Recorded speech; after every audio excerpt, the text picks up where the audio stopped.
a veces nos juzgamos con mucha dureza. Da pena pedir ayuda. Da pena acercarse a un especialista. ¿Cómo se puede empezar a vivir ese proceso una vez que tú ya tienes la pérdida? ¿Qué es lo que haces? O sea, ¿por dónde se empieza, ¿no?, a vivir ese duelo? Este es el lugar donde te puedes quejar, donde puedes guardar silencio, donde puedes llorar, donde puedes descansar, donde puedes parar. Si es el mismo proceso para cada persona en las etapas del duelo, si existen, si son reales las etapas del duelo. Hay uno que es el más conocido, que es el que le dicen etapas de duelo, ¿verdad? Que es el de la doctora Elizabeth Kubler-Ross. Sin embargo, algunas personas, al no vivirlo así como dice ahí, ¿no? Primero tengo que estar en shock, luego me tengo que negar, luego me tengo que enojar, luego estar triste, luego adaptarme, luego estar en paz.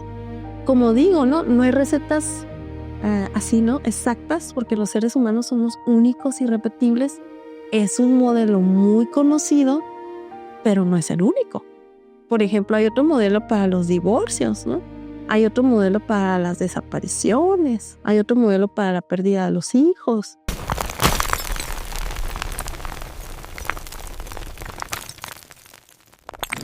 Resiliente Podcast. Hola, ¿qué tal? Bienvenidos a un capítulo más de Resiliente Podcast. El día de hoy estamos en un espacio bastante especial en donde normalmente recurrimos para despedir a nuestros seres queridos. Pero el día de hoy vamos a hablar del duelo o de los duelos, de la resiliencia que esto implica, y para eso tenemos a una invitada especialista en el tema. Ella es Gaby Hurtado. Bienvenida, Gaby. Muchas gracias, mucho gusto a todo tu público, a la gente que nos mire en este momento y a la que nos mire más adelante, que esperemos, ¿verdad?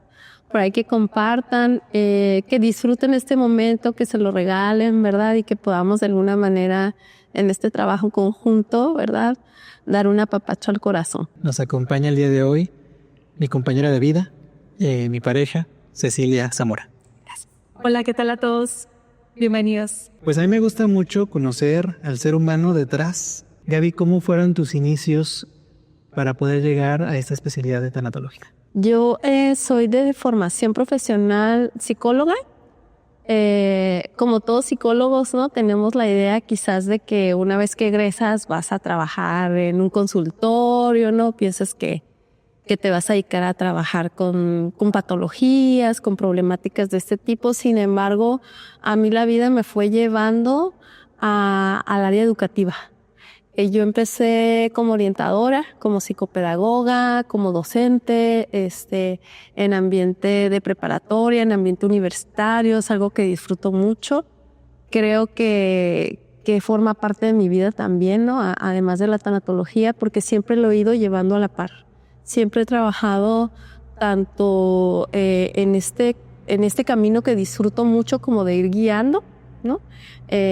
Tanto en la orientación como en la enseñanza, el conocimiento, y creo que empata, ¿no?, con esta parte de la tanatología, en donde yo siempre le digo a mis pacientes que es como senderear, ¿no? Les digo, la tanatología es como, hay tantas veredas, ¿sabes?, por las que cada quien puede tomar un camino, y a mí me gusta mucho acompañar, ¿no?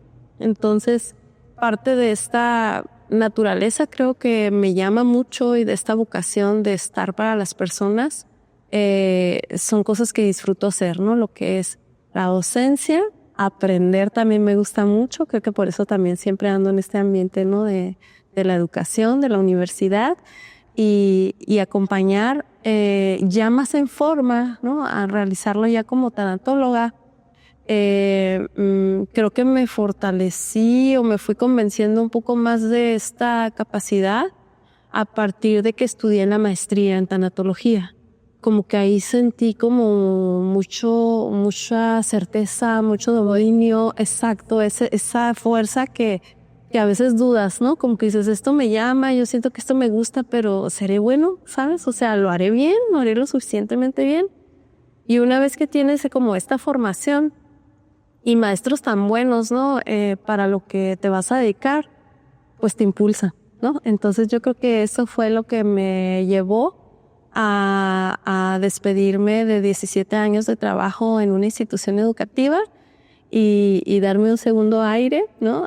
A dedicarme de lleno en lo que es la parte clínica, sin dejar de lado el servicio, que también siempre me ha gustado mucho. Entonces lo que hice fue irme a la parte clínica, pero a un ladito con la fundación, ¿no? A la que me dedico también, que se llama Ensenada Lazos que Unen.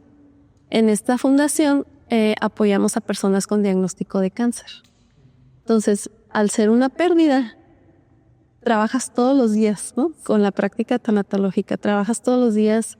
Un día pues pierden desde el momento del diagnóstico, otro día el dar noticia a la familia, otro día el tratamiento, otro la cirugía, y así es un proceso tan largo de pérdidas que creo que eso también me ha llevado, ¿no? Al compromiso de seguirme pues preparando, ¿no? Y seguirme como abriendo en esta idea de que pues que no hay persona que no tenga pérdidas, ¿no? Y que cada vez más los tanatólogos vamos a ser como parte del camino de vida de las personas, ¿no?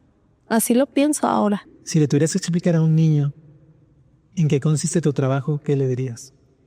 Le diría que es muy probable que aprenda yo más de él que él de mí, ¿verdad? Porque los niños son muy buenos en aceptar los cambios, ¿verdad? Y le diría que si pudiéramos compartir la idea de lo que es perder, ¿sabes?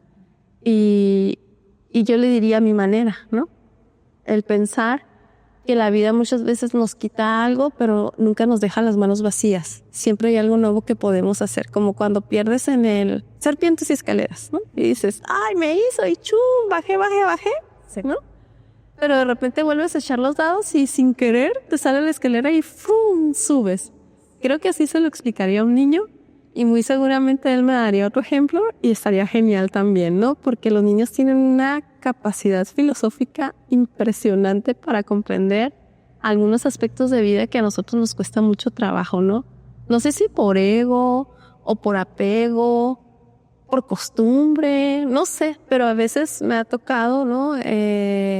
Aprender mucho de cómo los niños viven la pérdida y cómo están tan dispuestos a sanar que lo hacen de forma muy natural, ¿sabes? Y de hecho lo hacen rápido, más rápido que nosotros.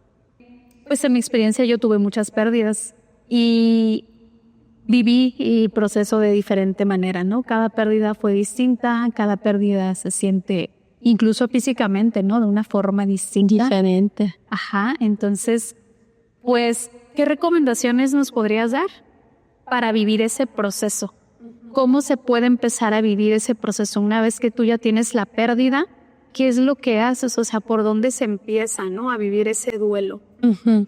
Justo hace ratito, ¿no? Preguntaban qué es lo que hace un tanatólogo, ¿no? ¿Cómo distingues, pues, cómo llegar a un tanatólogo, ¿no? O cómo yo, a lo mejor alguien que me importa, que yo amo, lo quiero ayudar, pero ya no sé qué decirle, ya no sé cómo hacerle, no sé, no quiere comer, no duerme bien, lo llevo al médico, el médico dice que todo está bien. Generalmente creo que en este tema de la salud estamos cada vez ampliándonos más. No sé si ustedes lo han percibido, ¿no? Como dices tú, has pasado por muchas pérdidas y yo lo que he notado o lo que todos de alguna manera hemos venido haciendo de un tiempo para acá es buscar las más ayudas posibles, ¿no? Sí. Y está bien padre porque ya no nada más es ir y buscar un libro, ¿no? Lo que hacías antes, ¿no? Voy a tratar de leer para aprender y ahí agarraba el libro uno y lo subrayaba y tomabas notas. Ahora hay muchos más recursos como ¿sabes? O sea, ahora puedes tener un podcast, ahora puedes tener un video de YouTube, ahora puedes tener el libro, ahora puedes entrar a una masterclass en línea, ¿no? Por Zoom. O sea, hay tantas maneras en que podemos ayudarnos. La tanatología en sí consiste en acompañar. O sea, el trabajo del tanatólogo es sentir lo que tú estás sintiendo, comprender lo que tú estás sintiendo, tratar de tener el mayor tacto posible acorde a lo que tú estás viviendo y no corretearte, ¿sabes? O sea, no presionarte a estar bien porque generalmente eso sucede afuera. ¿no? O sea, está tan desesperada la gente que nos ama que ya no haya así como que tienes que comer y tienes que comer, ¿no? Y a lo mejor yo de verdad no tengo hambre, ¿no? O simplemente no me quiero levantar de la cama, ¿no? O sea, hoy quiero quedarme acostado y no quiero salir, no quiero ver nada. O sea, simplemente un momento de no hacer nada. Entonces, es válido. Es bien bonito porque, bueno, yo lo vivo así, ¿no? De verdad, llegan las personas y desde que respiran el lugar, o sea, se sientan en el sofá y es como, no sé, como el sofá de Cleopatra, ¿sabes? Porque llegan y lo disfrutan. ¿Sabes por qué? Porque yo creo que eso se transmite como tanatólogo. Este es tu espacio, esta es tu intimidad, este es el lugar donde te puedes quejar, donde puedes guardar silencio, donde puedes llorar, donde puedes descansar, donde puedes parar. Y eso es un privilegio ahorita, ¿sabes? O sea, darnos permiso de no estar bien en este momento histórico en el que se nos pide tanto afianzarnos hacia el éxito, crecer, estar sanos, guapos, delgados. O sea, hay tanta demanda, ¿no? Externa. Y que las redes sociales tienen mucho que ver, porque obviamente todos tenemos, la mayoría, ¿no? Tenemos redes sociales y pues siempre hay como una imagen que cuidar, ¿no? Que trayectar. De alguna manera eso nos va cerrando para no permitirnos expresar nuestras verdaderas emociones, nuestros verdaderos dolores. Entonces, pues sí es una lucha constante de nuestro sentir, ¿no? Exactamente. Entonces yo creo que el trabajo de nosotros los tanatólogos, y en esta ocasión que estamos hablando del duelo, cada vez más vamos entendiendo, por ejemplo, en las redes, que hay dos formas de vivir: la de la apariencia y la de la verdad. Entonces, cada quien elige su camino, ¿verdad? Yo no soy quien para decir que publiquen hoy, ¿sabes? O que publiquen mañana, o qué fotos suban, ¿verdad? Pero sí creo que la autenticidad es la que más seguidores tiene, ¿no? Hablando de las redes. Entonces, creo que esta parte auténtica, en donde a veces tenemos que reconocer que no podemos con todo, en la que a veces tenemos que reconocer que lo he intentado solo, sentirme bien, y no he logrado sentirme como me quiero sentir. Entonces tengo que buscar ayuda, ¿sabes? Ahí es en donde viene el trabajo del tanatólogo, ¿no? Que el tanatólogo puede distinguir si necesitas un geriatra porque eres adulto mayor y a lo mejor resulte que no sea que nada más sea el duelo, a lo mejor son temas que tienes que revisarte neurológicamente, físicamente, tu salud, o a lo mejor yo te voy a decir, ¿sabes qué? Yo creo que vamos a intentarlo de forma natural, pero si en cierto tiempo no logramos que tú estés mejor, quizás vamos a tener que acudir a un psiquiatra, ¿verdad? Eso hace el tanatólogo, como discernir cuáles son las ayudas más apropiadas para que esta persona llegue a la orilla. Porque cuando uno pierde, se siente perdido en el fondo del mar y siente que no va a llegar y siente que se va a ahogar y siente que se va a morir, ¿no? O sea, el duelo es así. Nos morimos un poco con aquello que perdemos, ¿no? Entonces, digamos, siempre trabajo con ejemplos, ¿no? Aquí quien ha sido mi paciente lo sabe, soy muy figurada para hablar. Y yo siempre digo, ¿quién no ocupa una boya? ¿Quién no ocupa una boya? O sea, cuando vas hasta el que hace el triatlón, ¿no? Sí. O sea, por seguridad, la lleva a un lado y a lo mejor no la va a ocupar, pero siempre es bueno tenerla. Entonces, para mí el tanatólogo es eso, una ayuda que está ahí, que está disponible, de la que ojalá no dependas toda la vida, pero que cuando la necesites te ayuda a respirar, ¿sabes? Y a sobrellevar un poco la situación que estés pasando. Claro, totalmente. Siempre es muy importante y muy necesario reconocer, ¿no? Cuando alguien más nos puede ofrecer esa ayuda que necesitamos en cierto momento. Entonces sí, déjense ayudar. Sí, y aprender a conocernos, ¿no? Nuestros límites y decir, ¿sabes qué? Hasta a los psicólogos nos cuesta trabajo ir al psicólogo, ¿no? Hasta al médico le cuesta trabajo ir al médico, pero todos tenemos un límite. Sí, claro. Y pasa mucho también cuando son líderes de familia, porque conocemos a personas que a lo mejor no es la mamá o el papá, a lo mejor es la hermana menor, y a lo mejor esa hermana menor es la que está cargando todas las responsabilidades durante todo ese proceso de duelo, y a veces no se dan el tiempo de descansar, de cuidarse a sí mismos. ¿Y por qué? Porque están ocupados de cuidar a los demás, ¿no?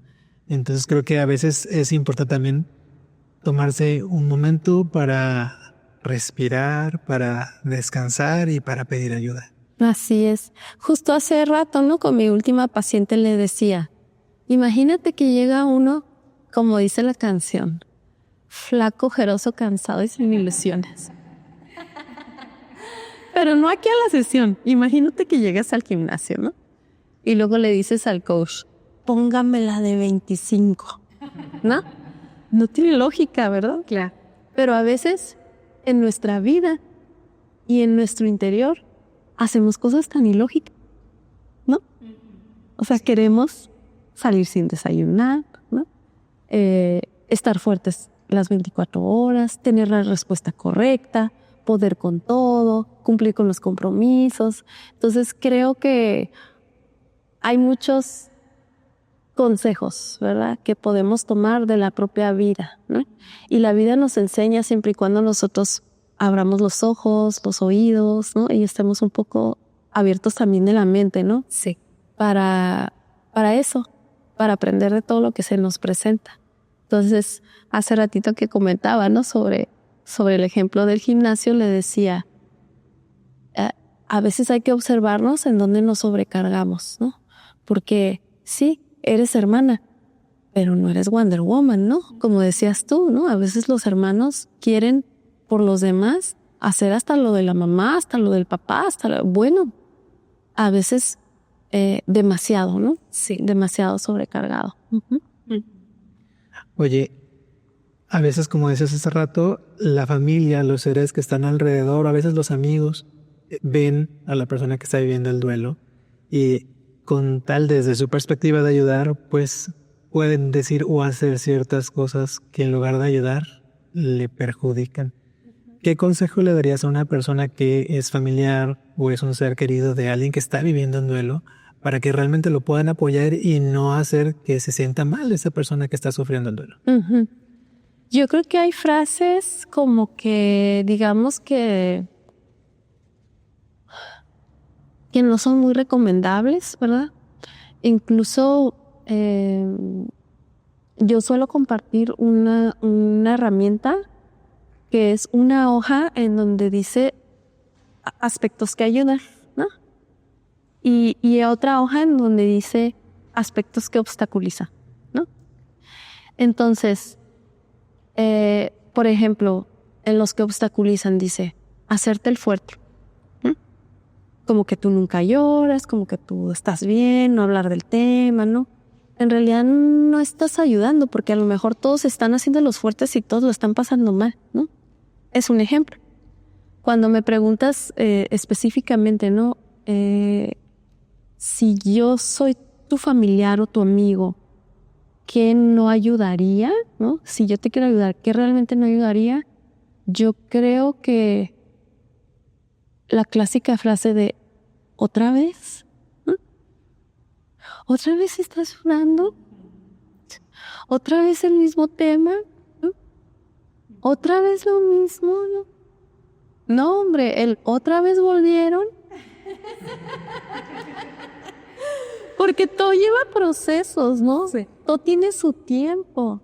Entonces, a veces uno tiene muy claro, ¿verdad? Que hay cosas que no deben de estar sucediendo, que hay cosas que no ayudan. Pero yo creo que sí hay una frase que puede desanimarnos, invalidarnos y hacer que a la próxima no nos animemos a hablar. Y a lo mejor sea el momento más oscuro que yo esté viviendo, ¿sabes? Y no me atrevo a hablarlo. Es esa, ¿no? La de otra vez. Porque de alguna manera te sientes como juzgado, ¿no? Sientes que de alguna manera le están restando valor a eso que tú estás sintiendo, a ese proceso que estás viviendo. Y entonces obviamente ya no te sientes con la libertad y con la confianza de poder abrirte con esas personas, ¿no? Mejor te reservas lo que estás pensando, ¿no? Mejor me quedo encerrado en el cuarto, tirado en la cama, hasta que pues otra cosa suceda dentro de mí, ¿no? Exacto, buscando una luz, ¿no? Ustedes han convivido con adultos mayores, han vivido con abuelas, con abuelos, personas de bastante edad. Sí. ¿No les ha pasado aquí a los que nos oyen también, que están con nosotros presentes en el podcast, que repiten mucho las historias? Sí. ¿Verdad que sí? Y dices, ahí viene otra vez la historia de esa. Y te cuenta el mismo chiste en el mismo momento. Surge la misma carcajada, ¿no? ¿Y por qué pasa? Porque es su manera de ejercitar su cerebro, ¿sabes? O sea, está fomentando su memoria. Y si es un evento agradable, está tratando de sentirse bien. Y si ya no pasó algo agradable este día, ni ayer, ni antier, pues lo único que le queda es el recuerdo, ¿sabes? Y es su manera de fomentar, ¿no? Ese bonito recuerdo. Entonces, a veces no logramos comprender esa parte, ¿no? Por un lado, cuando repites mucho algo que es muy doloroso y dices otra vez, es porque el cerebro está tratando de asimilarlo. Es porque el cerebro está tratando de entender, de encontrar respuestas. Y si tú no lo hablas, ¿no? Si tú no lo escribes, si tú no lo sacas, no lo analizas, no lo desmenuzas, pues no las vas a hallar, ¿verdad? Entonces, por eso es tan importante que escuchemos, ¿sabes? Que estemos dispuestos, aunque sea otra vez, ¿no? Pues inclusive con la honestidad de decir, es que yo no sé por qué me pasó. Pues yo tampoco, fíjate, y no lo entiendo. Igual que tú, ¿verdad? O sea, no tenemos que tener respuestas, simplemente escuchar, ¿verdad? Y pues yo creo que sería una de las formas más atinadas de estar con alguien. Simplemente estar, sin decirle la receta mágica, ¿no? De, ay, es que tienes que hacer esto, ¿no? A mí, yo me curé así. O ve a tal lugar y hazle así. ¿Por qué? Porque cada persona es diferente. Entonces es muy difícil, ¿no? Hacer como recetas exactas. Claro. Da pena pedir ayuda. Da pena acercarse a un especialista y a veces somos conscientes que a lo mejor no estamos siguiendo el mejor proceso y nos da pena. Y es que ya hice esto que sé que está mal y entonces no voy a ir porque ya me van a regañar. Y no van, no buscan ayuda. Pero también existe que, como en todo, el autorrecetarse. A lo mejor no es medicarse, pero el autorrecetarse. ¿Por qué? Porque, por ejemplo, hay mucha información en internet y existe la mejor información de cómo llevar un duelo y explican, por ejemplo, las etapas del duelo. Y hablando ahorita de lo que decías, cada persona es diferente. ¿Cómo podríamos ampliar esto de las etapas del duelo para explicar si es el mismo proceso para cada persona en las etapas del duelo, si existen, si son reales las etapas del duelo, o cada quien lo va viviendo de una forma diferente? Ok, desde lo que es la descripción clínica, que tiene que ver con la salud mental, hay varios modelos de duelo. Hay uno que es el más conocido, que es el que le dicen etapas de duelo, ¿verdad? Que es el de la doctora Elizabeth Kubler-Ross. Sin embargo, algunas personas, al no vivirlo así como dice ahí, ¿no? Primero tengo que estar en shock, luego me tengo que negar, luego me tengo que enojar, luego estar triste, luego adaptarme, luego estar en paz. Oiga, doctora, pero yo no me he enojado. Se sacan de onda, o sea, y no saben cómo me preguntan, ¿esto es normal? Yo hago tal cosa, ¿esto es normal? A mí me pasa así, ¿es normal? Pues porque así está el modelo, ¿no? Entonces dicen, ¿qué onda? Algo tengo mal porque pues yo no he hecho esto, ¿no? Entonces, qué buena tu pregunta, porque en realidad, como digo, ¿no? No hay recetas así, ¿no? Exactas, porque los seres humanos somos únicos y irrepetibles. Es un modelo muy conocido, pero no es el único. Por ejemplo, hay otro modelo para los divorcios, ¿no? Hay otro modelo para las desapariciones, hay otro modelo para la pérdida de los hijos.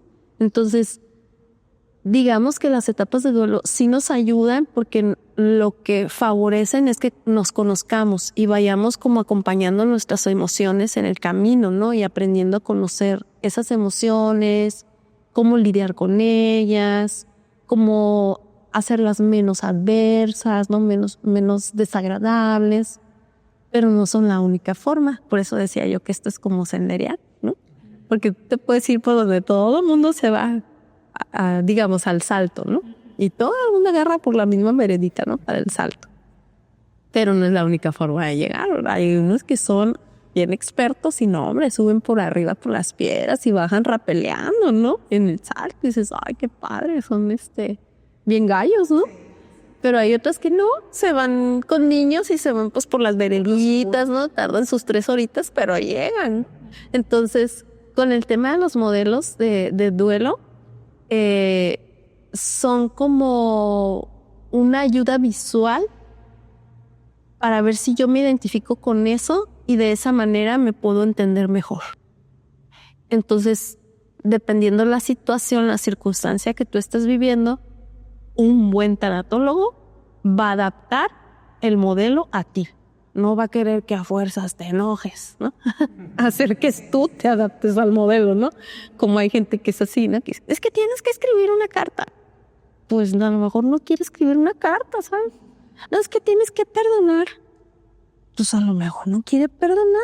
Hay que hacerlo al revés. Es mi punto de vista, ¿verdad? Que nosotros debemos adaptar, adecuarnos a lo que sea más viable para nuestro acompañado. Y muchas veces es el miedo a sentir intensamente lo que hace que ese duelo pueda durar más o menos. Porque a veces no nos atrevemos a enfrentarlo. Porque evadimos. ¿Tú qué recomendación le darías a una persona que no se atreve a vivir ese duelo o que lo evade? De hecho, yo con mis acompañados o con mis pacientes lo manejo como un recurso. Porque mira, yo pienso, no podemos estar como Magdalena 24/7. De verdad, ni queriendo. Creo que hay un país en el que llegas, ¿no?, a un centro de salud y te dicen, oh, ¿estás de duelo? Sí, estoy de duelo. Vamos a darte una licencia médica para que puedas retirarte de tus labores y ¿necesitas ir a un hospital de salud mental o quieres vivirlo a solas en casa? No, yo tengo familia, me pueden ayudar, esto, aquello. ¿Qué te parece si te damos 6 meses de licencia? Cosa que no pasa en nuestro país, ¿verdad? ¿No? Entonces, debido a esto, yo considero que la evasión sí es un recurso, ¿no? Hasta cierto punto uno necesita como pausar ciertos aspectos de nuestra vida y decir, ahorita no puedo atender esto, no puedo trabajar psicológicamente esto porque me abocan mis hijos, me aboca mi trabajo, me aboca mi mamá, me aboca este compromiso, me aboca. Pero en algún punto tengo que darme tiempo para mi trabajo psicológico. Coincido contigo en que si tú lo postergas, se te va a acumular. Se te va a acumular. Y yo siempre digo también que los seres humanos somos como un botecito de agua, ¿no? Sí. Que las emociones nos van subiendo y subiendo y subiendo y subiendo y subiendo y subiendo y subiendo. Y mira, siento que no puedo respirar. O sea, a veces sentimos que la vida nos rebasa. ¿Por qué nos rebasa? Porque no trabajamos nuestras emociones. Porque si nosotros hiciéramos lo que tú propones, un ejercicio de voy a sacar esta emoción, voy a vivir esta emoción, voy a ver qué se siente sacar el enojo, voy a ver qué se siente estar alegre, voy a ver qué se siente como un botecito, sería una manera más nivelada, ¿no?, de ir sobrellevando cada día. Pero a veces lo hacemos al revés. Vamos viviendo y vamos guardando hasta que ya, ¿no?, de plano, ¿no? Y entonces llega el clásico mensaje de me urge la consulta, ¿no? Pero ya, por favor, para hoy, si tiene, ¿no? Entonces dices, no es que no quiera, de verdad, de todo corazón, pero es que hay que darnos tiempo. Y esa también es una lección, creo yo, ¿no? Decir, no hay que dejarnos para el final, ¿verdad? Entonces, con respecto a la evasión, creo que es un buen recurso, no hay que abusar de él, ¿verdad? Siempre digo, si tú quieres tratar de tener un día llevadero estando en duelo, dedica una parte de tu día a ser productivo, porque se siente bien rico, ¿no? A veces hasta el trabajo es terapia, ¿no? Sí. Hasta te hace como, ¿no? Despejarte, platicas con los compañeros, te apapachan, te apoyan, ¿no? Dedica una parte de tu día a ser productivo, otra parte de tu día dedícala a descansar, porque es muy pesado. Las personas que nos estén escuchando y sean dolientes saben que es agotador. Parece que te atropelló un camión y no sabes a qué horas fue ni tomaste las placas, ¿no? O sea, es una cosa muy agotadora pasar por duelo, precisamente por lo que comentas tú, porque son emociones tan intensas que se vuelve una experiencia traumática. Entonces, el trauma requiere un proceso de rehabilitación, ¿verdad? Que además se llega a sentir muy intensamente físicamente. En mi experiencia, yo perdí a mi mamá en el 2019 y un año después estaba perdiendo a mi primo, un primo muy cercano, primo hermano. Y en el proceso de duelo de ese año previo a la muerte de mi primo, no había vivido el duelo tan intensamente porque de alguna manera, pues mi mamá murió de una enfermedad. Entonces, de alguna manera, el proceso de llevar el acompañamiento de su enfermedad me fue como preparando, ¿no? Para lo que iba a suceder. No deja de doler, obviamente, pero es un proceso que de alguna manera ya lo tienes, ¿no? Como que claro, sabes para dónde va la situación. Pero la muerte de mi primo fue una muerte muy sorpresiva. Entonces, en el momento en el que sucede la muerte de él, fue como que, pum, o sea, para mí estalló la bomba y se me vinieron encima las emociones de los dos procesos. Y entonces ahora sí físicamente lo empecé a experimentar, o sea, a tener dificultades para dormir, para respirar en la noche. O sea, es un proceso muy, muy, muy difícil para quien lo vive, o sea, quien lo experimenta físicamente es algo que, o sea, no tienes ni siquiera palabras como explicar el cómo se siente vivir esas sensaciones y ese proceso. Entonces, pues sí es importante darnos la oportunidad de poder vivirlo en el momento, tratar de, como dices, no postergarlo tanto, ¿no? Sino simplemente permitirnos sentir, experimentar. Todo tiene su tiempo, siempre digo, ¿verdad? Pero si podemos darnos, ¿no? Si hay la posibilidad, hay que hacerlo. Entonces, una parte del día para estar productivo, otra para descansar y la última para tu proceso psicológico, ¿no? Para tus procesos internos. Yo no digo que tengas que ir con un psicólogo necesariamente, ¿eh? O sea, puede ser tanatólogo, puede ser psicólogo, puede ser tu maestro de energía, puede ser tu guía, tu gurú, cada quien, tu pastor, ¿no? O sea, cada quien tiene diferentes caminos para la sanidad, para sentirse plenos, para su realización. Bueno, hasta bailando. He conocido gente que hasta bailando se da su terapia. Es muy buena terapia. Exacto, entonces hay muchas formas de hacer terapia y de darnos salud, ¿verdad? Lo importante es darnos ese espacio, ¿no? El de ser productivos para sentirnos bien, el del descanso como para cargar de nuevo la pila, ¿no? Y el último, para estar para nosotros, ¿no? Para ser egoístas y dedicarnos tiempo, energía, lo que queramos dedicarnos, pero saber que hoy hicimos algo por nosotros. ¿En algún momento esa pérdida deja de doler? ¿Va a haber algún momento en el que esa pérdida va a dejar de doler? ¿O cómo se va a transformar esa sensación? Sí, una manera de que tú puedas reconocer que tu duelo está sanado es sentir paz. Cuando tú volteas y ves la experiencia y en ti ya no hay remordimiento, ya no hay dudas, hay agradecimiento, hay añoranza, pero sobre todo cuando tú sientes paz, ¿no? Esa paz que te dice, pues sí, ¿lo besaste? Sí, sí lo besé. ¿Lo abrazaste? Sí, sí lo abracé. ¿Lo visitaste? Sí, sí lo visité. ¿Le dijiste que lo querías? Sí, sí le dije. Y de repente te empieza a hacer como ese chequeo, ¿sabes? Y eso junto con toda esta parte que comentábamos, ¿no? De las ayudas que te das, de las búsquedas de tus respuestas, etcétera. Yo creo que sí. Yo siempre lo digo, peco de optimista. Si no fuera así, no me dedicaría a lo que me dedico. Yo creo que sí se pueden sanar los duelos, inclusive ejemplo de ello es cuando, no sé, terminas una relación, por ejemplo, ¿no? Y después por ahí la encuentras o sabes que se casó o que tuvo un hijo y sientes bonito. Dices, qué bueno que le vaya bien, ¿no? Ese es un duelo sanado. Cuando sientes paz, cuando inclusive puedes sentirte bien de que otra persona esté bien. ¿sabes? Aún que en algún momento de la vida haya habido alguna adversidad con esa persona.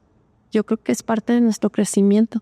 La capacidad de poder darle vuelta, ¿no?, a la situación y poder verlo con otros ojos, desde otra perspectiva. De superarnos a nosotros mismos, porque no es a la persona a la que superamos, nos superamos a nosotros, ¿no? Nuestras creencias. ¿Qué recomendación le darías a una persona que está reciclando pensamientos que lo atan al sufrimiento? Ok. En primer lugar, consideraría la posibilidad de que se encuentre en una etapa que genera mucha culpa, ¿no?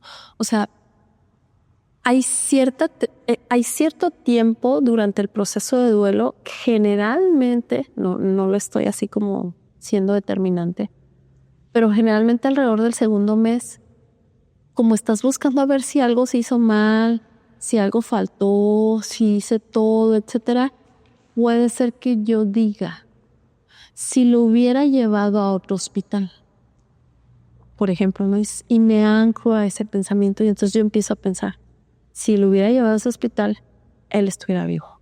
Entonces, yo hice algo mal. Entonces, y eso va creciendo hasta que tú puedes llegar a pensar, yo lo maté, ¿sabes? O sea, con ese pensamiento raíz, tú puedes empezar a hacer que florezca, ¿no?, una idea errónea, así se le llama. Es un pensamiento erróneo, porque no tiene certeza, ¿no? Entonces, si va por ahí, por el tema de la culpa, yo siempre les aconsejo que observen muy bien sus pensamientos, porque la mente entrampa. Así como la mente nos hace soñar y creer que esta persona es la ideal y vamos a ser felices para siempre y nunca nos vamos a pelear y todo va a ser perfecto, lo cual es una trampa de nuestros ideales, pues porque tendemos a idealizar. No lo digo en un mal sentido, lo digo con sentido del humor. Sí.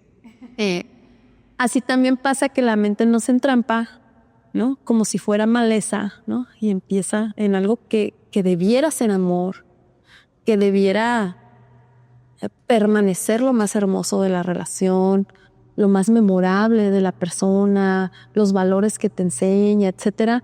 Y empieza la maleza, ¿sabes? Como a empezarse a querer agarrar, ¿no?, de esa planta y decir, yo me equivoqué, es que yo soy torpe, es que no nomás en esto me equivoco en todo, no estoy haciendo nada bien, creo que avanzo en el duelo y no avanzo nada, en vez de ir para adelante voy todo para atrás, y empiezas a ser muy pesimista, como dices tú. Y entonces pasa lo siguiente, a veces tenemos la idea de que si yo no estoy sufriendo, entonces no lo amo, ¿sabes? Y mira que en la cultura mexicana somos muy dados a, no voy a decir que a sufrir, pero ¿a poco no somos bien noveleros? Somos muy apasionados y en esa pasión a veces nos juzgamos con mucha dureza, ¿no? Y entonces, por eso mi idea, ¿no?, y mi sugerencia de que revisemos muy bien nuestros pensamientos, porque la mente entrampa. ¿Cómo puedo revisar yo mi pensamiento? Hablar con mi mejor amiga, con alguien de mi entera confianza y decirle, estoy pensando esto. Porque va a ser la primera que me va a decir toditita la verdad, me guste o no, ¿verdad? Quien me ame me la va a decir. Va a decir, ay, no sé, como a mí me dicen, ay, cómo eres sope. Si hiciste esto, si hiciste aquello, si no sé qué, acuérdate que una vez hiciste tal y cual. Y no, te pasaste, tú ayudaste de más, tú hiciste de más. Y ya se queda uno así como, ay, sí es cierto, ¿verdad? Y yo pensando que no hizo suficiente. Entonces ahí se corrige, ¿no? Siento que no necesariamente el terapeuta o el tanatólogo sea la persona que nos ayude a recolocar nuestras ideas. La gente que nos conoce y nos ama también lo puede hacer si nosotros nos damos la oportunidad, ¿verdad?, de confiar en nuestras redes de apoyo. Ahorita que hablas de las redes de apoyo, actualmente vivimos en una época donde justo las redes sociales unen, pero al mismo tiempo separan, ¿no? Podemos estar varias personas en la misma casa y de pronto, si acaso nos dijimos un hola en algún momento del día y a veces ni eso, ¿no? ¿Qué pasa cuando vivimos en una sociedad donde las redes sociales nos hacen distantes en las redes reales. ¿Cómo podemos buscar una red de apoyo si no tenemos o sentimos que no la tenemos? Yo creo, ¿se acuerdan que hace rato decía que podemos tener dos vidas, ¿no? Aquella de la apariencia, que como nos ofrece muy rápidamente, ¿no? Es muy dinámica, cambia mucho y está diseñado para eso, para estarnos como atrayendo, para estarnos distrayendo. Pero hace unos días me decía un papá, justo hablando de este tema, ¿no? Estaba trabajando con unos papás y me dicen, ¿cómo nos acercamos a nuestra hija? Porque luego cierra la puerta, agarra el celular y pues ya ni cómo, ¿no? O sea, ¿cómo nos acercamos a nuestra hija? Y yo le preguntaba, bueno, ¿y de dónde salió la regla o el acuerdo de que puede estar en el cuarto N cantidad de tiempo usando el aparato? O sea, ¿de dónde salió el acuerdo? Porque nunca se dijo, vas a llegar a tu casa, vas a hacer tus labores, vas a hacer, ¿no? Algunas labores en la casa, luego vamos a compartir en familia, prohibido, porque pasa mucho que dicen, vamos a ver una película y está la película puesta y cada quien está en su celular, ¿no? Ahorita estoy contestando, ¿no? Entonces, este ejemplo les daba yo a los papás, ¿no? O sea, somos los guías, somos los jefes. Nosotros tenemos el comando de lo que sucede en la casa y muchas veces no lo reconocemos, ¿verdad? Entonces me dice, no, es que hasta a mí me pasa, me dice el papá, que estoy queriendo pasar tiempo con mi familia y de verdad que me llega un mail de TikTok y me dice, oye, ¿ya viste fulanito que publicó no sé qué? Sí.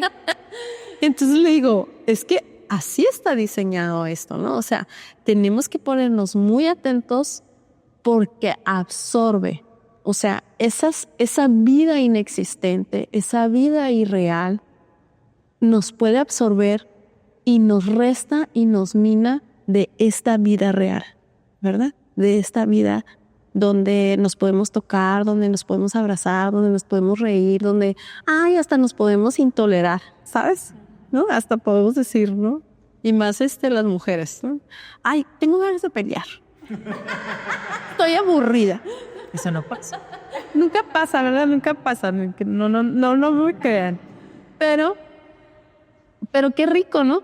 O sea, qué rico poder saber qué está pasando contigo y por qué no también en su momento recrearte, despejarte y desconectarte por medio del aparato, ¿no? De la tecnología. Yo creo que como en esto, en todo tenemos el comando y no nos damos cuenta, ¿sabes? Tenemos el comando de nuestra vida, de nuestros pensamientos, de nuestras decisiones y a veces sentimos que no es así. Sí. Uh-huh. Por inseguridad, ¿no? A lo mejor. O por cultura, por cultura. o por influencia, o por comodidad. No sé, creo que podemos hablar de eso. Es un tema bien amplio, bien amplio. Uh-huh. Sí. Sobre todo, perdón que interrumpa, pero me vino a la mente ahorita, ¿no? Cuando me llega llorando una paciente y me dice, estoy harta, ya no quiero vivir así, quiero hablar con gente real, ya no quiero hablar con mi IA. Y dije, qué bueno, me da mucho gusto que estés harta, ¿sabes? De la IA. Porque acá estamos, ¿no? O sea, acá está el mundo. El mundo real. Te estamos esperando, ¿no? Dice el comercial. Es lo mismo un duelo de una persona que perdió a lo mejor a un ser que estaba enfermo, a algo que fue repentino, a un hijo. ¿Es el mismo proceso? No. Hay ciertos factores que se valoran cuando se está trabajando una pérdida. Uno de los factores es la edad de la persona fallecida. O sea, yo creo que no hay mucho que explicar ahí, ¿verdad? Desde las pérdidas estacionales, por ejemplo, hasta las pérdidas de personas muy longevas. Yo creo que es bastante comprensible, ¿no? Que cada una de ellas es bien diferente. Duele distinto. Duele distinto, se vive distinto. Socialmente también se abre o se cierra a ciertas prácticas, ¿no? Por la edad. Es un factor. El otro factor es la forma de la pérdida, ¿no? Como dices tú, si fue algo paulatino, si fue algo lento, si permitió un proceso de despedida, de aceptación, o si fue algo abrupto, repentino. También es muy diferente vivir una muerte violenta, ¿no? Que ahorita en Ensenada, desgraciadamente, me es muy doloroso expresarlo, que las personas, si llegan a encontrar a sus seres queridos, los encuentren en, ¿no?, algunos restos, ¿no? Algunos de los restos y de las formas menos humanas, ¿no? O sea, entonces, por ejemplo, una muerte con ese nivel de violencia, obviamente genera un duelo Muy doloroso. muy difícil de superar, muy difícil. Entonces, sí, cada pérdida puede representar un duelo diferente, y en el caso de los tanatólogos se nos especializa para eso, como para saber qué estrategias y qué ayudas tomar, cómo hacer un plan de trabajo también integral. La tanatología trabaja mucho como compaginando el trabajo con el pediatra, con la psicóloga infantil, con el geriatra, con el internista. Bueno, he tenido la bendición, creo yo, ¿no?, de que los mismos psiquiatras dicen, ¿no?, tiene que ir con una tanatóloga. O sea, además de dar el medicamento para la depresión, recomiendan la terapia, ¿no? Y especialmente de una tanatóloga o un cardiólogo. Me ha tocado que un cardiólogo diga, tiene usted temas de estrés, pero esos temas de estrés tienen que ver con pérdidas del corazón. Llámenle a su tanatóloga o consiga una tanatóloga, ¿no? Y que nos abran la puerta en el hospital.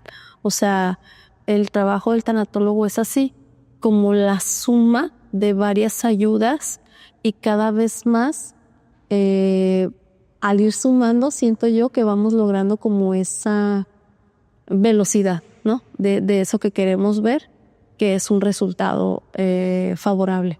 En algún momento me tocó asistir a una conferencia que hablaban de un duelo perinatal.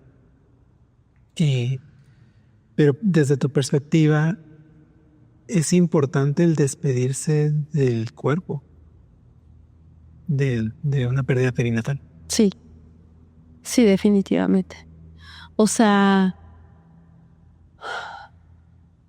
cargar, ¿no?, maternar, aunque sea por un lapso de horas, creo que es algo necesario, aunque sea desgarrador. Me ha tocado experiencias con mamis que por temor o por el mismo shock eligieron no, y después estar en consulta con esa necesidad no cubierta, ¿sabes? Y se tiene que hacer algo pues simbólico, ¿verdad? Pero yo considero que sí, en la medida de que cada quien considere que resiste, ¿sabes?, y que va a tener el apoyo para poderlo hacer, si es posible, hay que hacerlo para que justo se permita maternar, aunque sea durante la cantidad de horas que se pueda hacer, ¿no? Y algo que sí quiero mencionar, que no se vaya a confundir, que solamente se materna esas horas, porque ya una vez que eres madre, no dejas de ser mamá nunca, ¿no? Una vez que eres padre, no dejas de ser papá nunca, aunque no lo tengas en los brazos. Sí quería aclarar esa parte para que no vayan a pensar que no reconozco, ¿verdad?, esa facultad en las personas que han perdido a un hijo o una hija. Puedes trabajar desde la parte holística, espiritual, puedes trabajar con las familiares, con los amigos, con los seres queridos, te puedes apoyar de tu red, pero siempre va a ser recomendable asistir con un especialista, con un profesional de la salud. ¿Cómo sería un proceso llegando contigo? Yo sé que cada situación es diferente, pero digamos, es el primer día en una sesión contigo, ¿cómo me recibirías? Acostumbro, en mi caso, no indagar el motivo de consulta.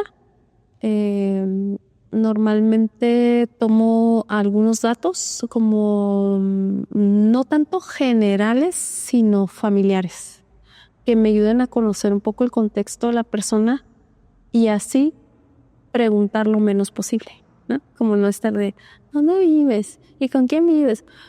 Porque me parece que es mucho más relevante el tema que aboca, ¿no? Que es la pérdida, que aquello. Entonces trato como de ser muy rápida en tomar datos que me den idea de la vida de la persona y de ahí ya paso a que la persona pueda expresar, ¿verdad? Siempre le pregunto también si ha acudido antes o si es su primera vez, porque es bien diferente, ¿no?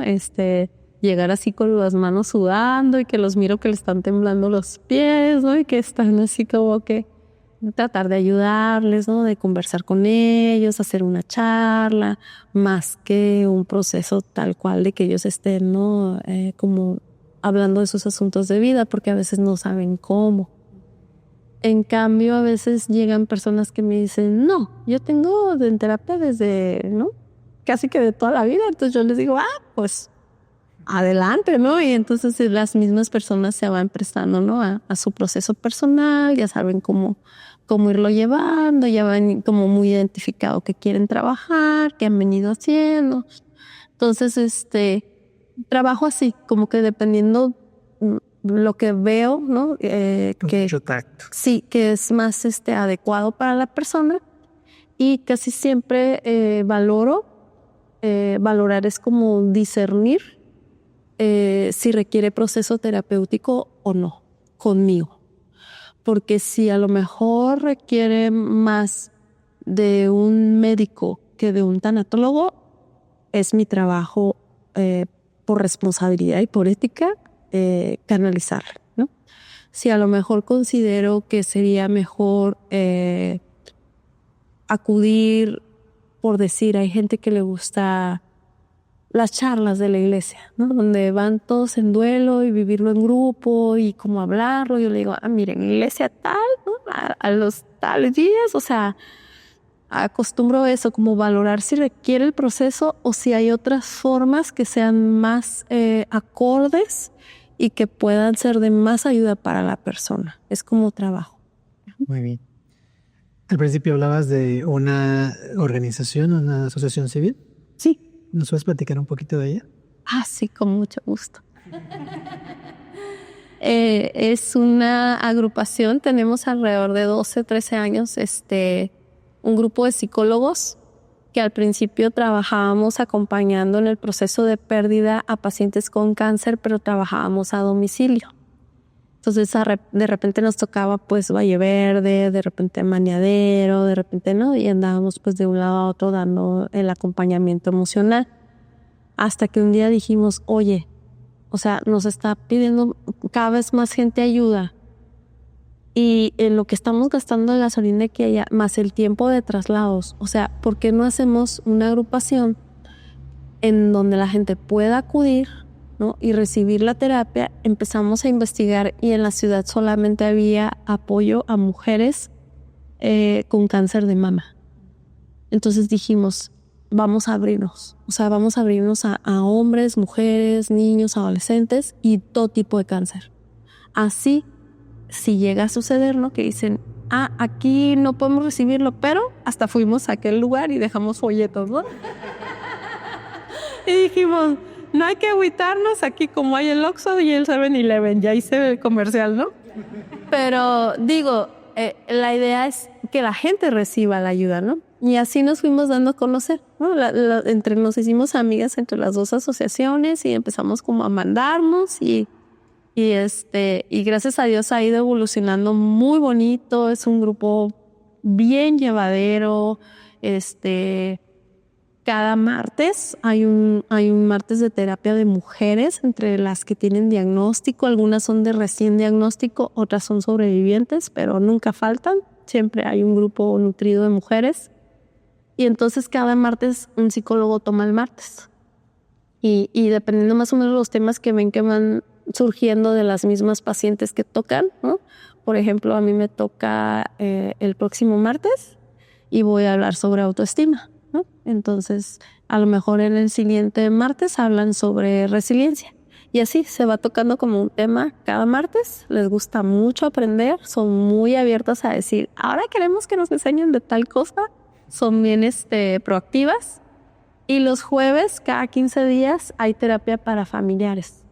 Entonces, familia, el esposo, los hijos, la nuera, los nietos, la comadre, que de repente dicen, es que ya no sé qué decirle, es que anda bien enojona, es que... Entonces, ahí es exclusivo de los familiares, no van pacientes y se da también terapia grupal. ¿Para qué? Pues para que ellos se sostengan y salgan con esa energía, ¿verdad? Y esa disposición a seguir, ¿no? En la lucha hacia la salud. Además de pláticas que también recibimos, ahorita tuvimos puesto una serie de conferencias de una nutrióloga que nos habló sobre cómo alimentarse para el día de la quimio. Los oncólogos de la ciudad son bien generosos con nosotros, también nos dan charlas de lo que van y aprenden en los congresos internacionales a los que van. Estamos muy consentidas en la fundación, tanto las pacientes que son muy propositivas y muy proactivas, como por el equipo de salud que nos apoya, además de la gente que confía muchísimo en nosotros, la gente de Ensenada. Cuando hemos hecho campañas de tapitas, nos llevan un montón de tapitas, toneladas hemos juntado de tapitas para reciclar. Si hacemos venta de boteo, nos apoyan. Si hacemos rifa, nos apoyan. Nos apoyan mucho. Creo que nos hemos ido ganando la confianza de la gente, ¿verdad? Porque ven el trabajo que se hace. Y yo creo que también ven el afecto. Claro. El afecto con el que lo hacemos. Y les gusta. A mí me gusta mucho pensar que en Ensenada hay muchas buenas personas.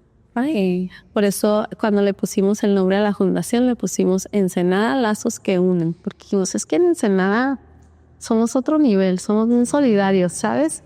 Entonces, pues, no sé, desde mi experiencia de vida es un distintivo de los ensenadenses que si nos dicen ayudas, ahí andamos, ¿no? El domingo que si el pozole con causa, que si el no sé qué por causa, a todo le entramos, ¿no? Porque somos muy generosos. No sé si será una característica del mexicano, ¿verdad? El ser muy solidario. Y sí, somos bien entrones. Eso. Si ustedes tienen algún familiar o ustedes mismos están enfrentando alguna situación de diagnóstico con cáncer, pues las puertas están bien abiertas, ¿verdad? Claro que sí, pónganse en contacto. Pues para que vayan, apoyen también a la fundación. Con mucho gusto, claro que sí, ahí vamos a estar para apoyar. ¿Redes sociales, Celia? Mi red social es Gaby Hurtado Tanatóloga. Y en Insta creo que estoy como Gaby Tanatóloga. Y también me pueden encontrar ahí en la página, ¿no? De Ensenada Lazos que Unen. Muy bien, pues muchas gracias. Gracias a ustedes con la invitación. Mucho gusto estar aquí. Gracias a las personas que nos escuchan, que nos ven. De verdad ha sido un placer. Muchas gracias por la confianza. El placer es nuestro. Entonces, por tu tiempo y por darte la oportunidad de compartir con nuestro público pues estas bonitas ideas y estos tips para seguir en la lucha, ¿no? De estos procesos. Muchas gracias. Qué bonita noche. Con esto nos despedimos de este capítulo de Resiliente Podcast. No se olviden de suscribirse al canal, darle like y seguirnos en todas nuestras redes sociales, TikTok, YouTube, Facebook, Instagram, para que puedan seguir más capítulos como este. Nos despedimos y nos vemos en el próximo capítulo de Resiliente Podcast. Muchas gracias. Muchas felicidades. Gracias. Mucho éxito.